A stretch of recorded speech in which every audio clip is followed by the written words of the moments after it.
Hi there, Dave Markham here for Kindness Workshop. Is kindness the true measure of a person? And I would like to suggest that it is. Thomas said the essence of all religions is love, compassion, tolerance. The Dalai Lama said, kindness is my true religion. Francis David, a Unitarian faith in Transylvania in the 16th century, said, we need not think alike to love alike. This is called the perennial psychology, is distinguished from the perennial philosophy. Perennial philosophy are the creeds or dogmas that all the world religions have in common. Perennial psychology, though, refers to experience, not cognitive thoughts.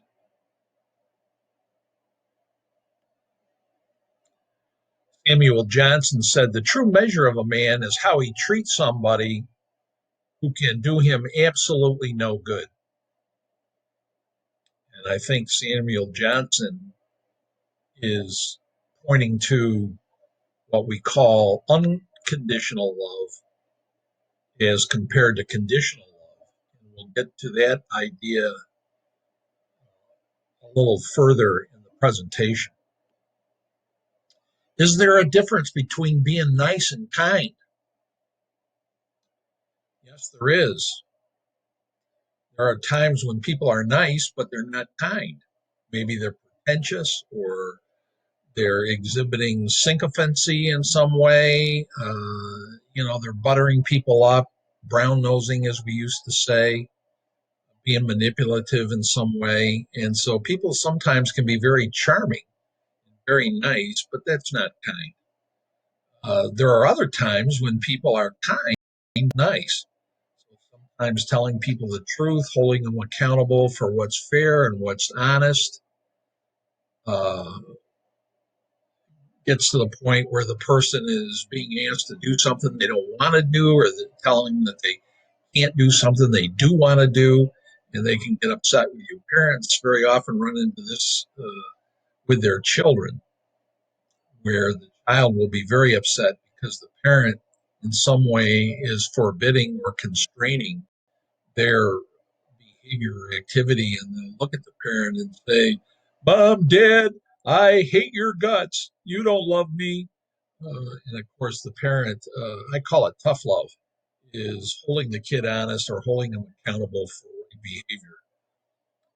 Uh, think of Jesus or Martin King or Gandhi or any number of people who were principled people that up for themselves and took clear positions and things that would disturb the status quo and went, went against the grain and upset the apple cart.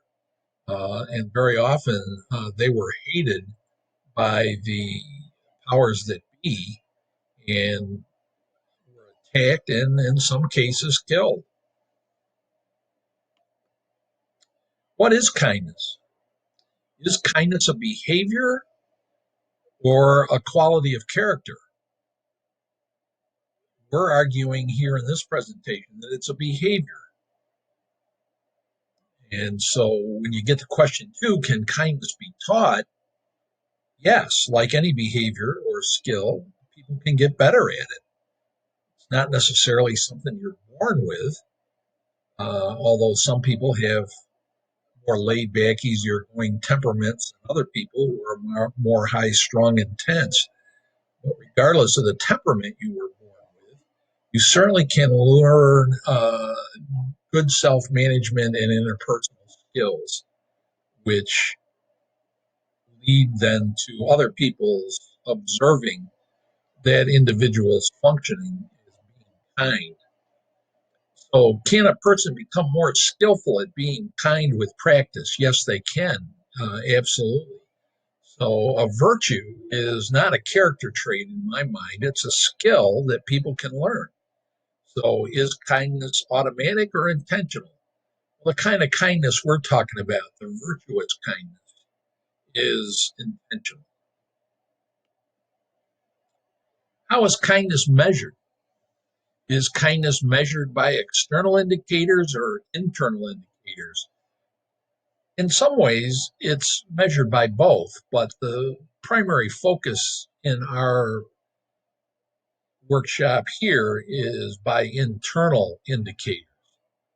Again, kind people can make demands on people or interact with them in ways that's upsetting for that person. So that person or people witnessing it might say, well, that wasn't kind, but it really might have been in terms of it being something that that individual needed to hear, or the person who was interacting with that person was intending to help that person become a better person or to uh, interact in a more constructive, effective way with others in a situation. Does kindness have to occur intentionally to count, or can it occur just naturally? Well, I think as we're talking about it as a skill, I think it, at least initially, has to occur intentionally, like we practice any skill.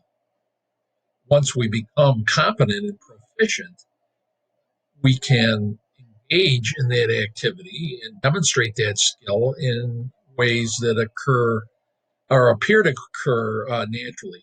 So consider somebody, for example, that plays a musical instrument, whether it's a piano or a violin or a guitar or anything else. And some musicians make it look so easy, and the observer might not be aware that that person took lessons and has been practicing for 5 or 10 years in order to play with that degree of competence and ease. And many things in life require deliberate, repeated practice in order to make it look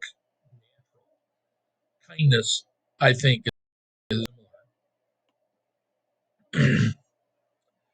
I love Bob Marley's great song, One Love.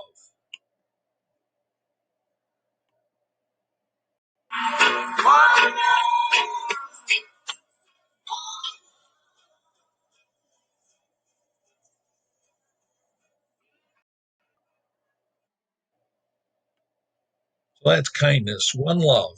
Let's get together and we'll be all right. So, what is the measure of a person? Is it things of the ego, such as conditional love, money, power, status, adulation? There's the statement, kind of cynical, that the person who dies with the most toys wins. Or is it things of the spirit, unconditional love and kindness? Uh, the games of the ego are based on conditional love. It's one or the other. It's what they call a zero sum game. We got to have winners or losers. And the person who wins then gets the status, the prestige, the adulation, and sometimes the money or other positive rewards, while the loser is left out and, in a certain sense, is left with nothing. Uh, or the other great game of the ego is give to get. I'll scratch your back if you scratch mine. However, if the mutuality is lost or the reciprocity is lost, well, then uh, things are over in our relationship and it'll break up, or people get resentful or have revenge or feel that they were taken advantage of and exploited in some way and are determined to get their pound of flesh or get the other person or get what they feel they have coming. So those are the games that we all play on the path of the ego. Well, how does one do kindness? Here are some suggestions. Exude a non-judgmental attitude. It can be hard sometimes. Can we engage with people with unconditional positive regard and drop the judgment? Number two, we can focus on the inherent worth and dignity of every person. Peace Program said she looked for the divine spark in every person and focused on that. More specifically, you can give the person a compliment. Sometimes that's hard to do when you don't like the person or they've been hurtful or unfair to you in some way, to find something that you could positively acknowledge. Four, express appreciation for something they've done, no matter how seemingly small. So I think expressing gratitude for little things sometimes people do goes a long way. Five, you can comment on the person's talents, abilities, and behaviors in a positive way. So providing positive feedback is very kind. Psychologists call it mirroring. Can you mirror the person's positive behaviors, thoughts, and feelings? What's the litmus test for kindness? Well, the answer is pretty simple. What would love have me do? Is this a loving thing or is this a hurtful thing? And so when you are wondering what's the best way to proceed or how to handle a relationship or a situation, just ask yourself or ask the Holy Spirit or your higher power, whatever you conceive your higher power to be, what would love have me do? And then do it. Kindness is a skill, it takes practice. We should strive to be responsive rather than reactive. So often we get triggered. People get our goat, or they say things or do things, and we just fly off the handle and react. Responsive is when you can back off, calm down, get a situation into perspective, and then think about how you want to proceed with the person in a deliberate and purposeful way. So our goal in life should be to be always responsive and never react. That's a very high bar. I think very few people are able to achieve that in their life, but it's something to work towards. What percentage of the time do you manage yourself and interact with other people in a responsive way rather than a reactive? So here's the question. How much of the time do you interact with yourself and others in a kind way? 25% of the time, 50% of the time, 100% of the time? Take some period of time. Think about the last day, the last week, the last month, uh, maybe the last year, although that's probably too long a time frame. Just think about the way you function, how you manage your own emotions and manage your relationships with other people.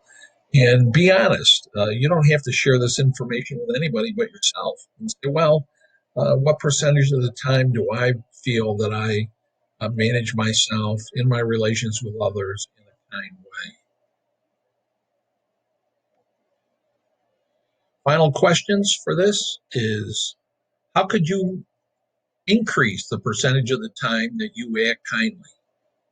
Let's say you said, well, I'm only kind 25% of the time. Well, how could you kick that up a notch? Could you get it from 25% of the time to 30% of the time? Or maybe you're already assessed your functioning as a very kind person and you're 90% of the time.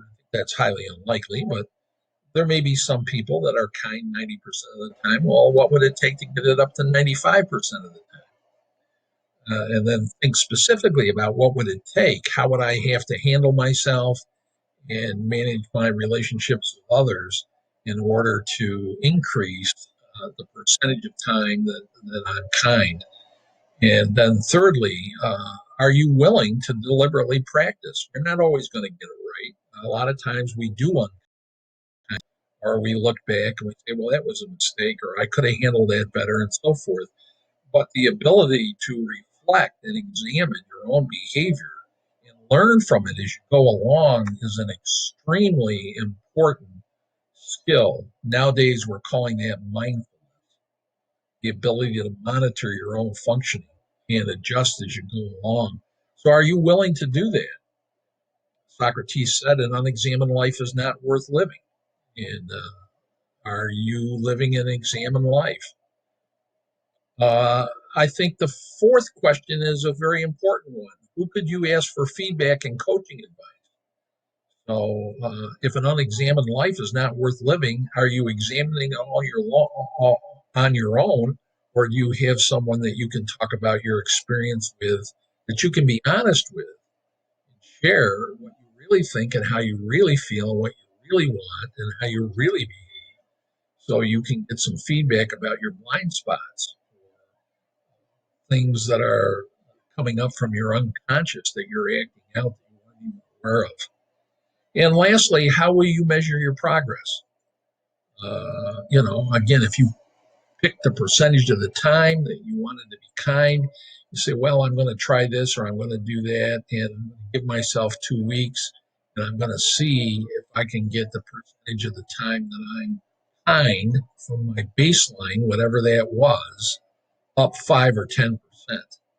That would be one way to do it. Another way to do it would be to ask for feedback from a person that you feel is an unbiased observer. Just say to them, I'm working on this, and I'm going to practice deliberately for the next 2 weeks or a month, and then I'm going to ask you again how you think I'm doing in terms of uh, treating myself a little better and interacting with other people in a kind of. So thanks very much for attending this presentation. I appreciate your sticking with me. Your feedback is very welcome and very much appreciated. So send me an email at davidgmarkham@gmail.com. Don't forget to put the G in there. That's for my middle name. So it's DAVIDGMARKHAM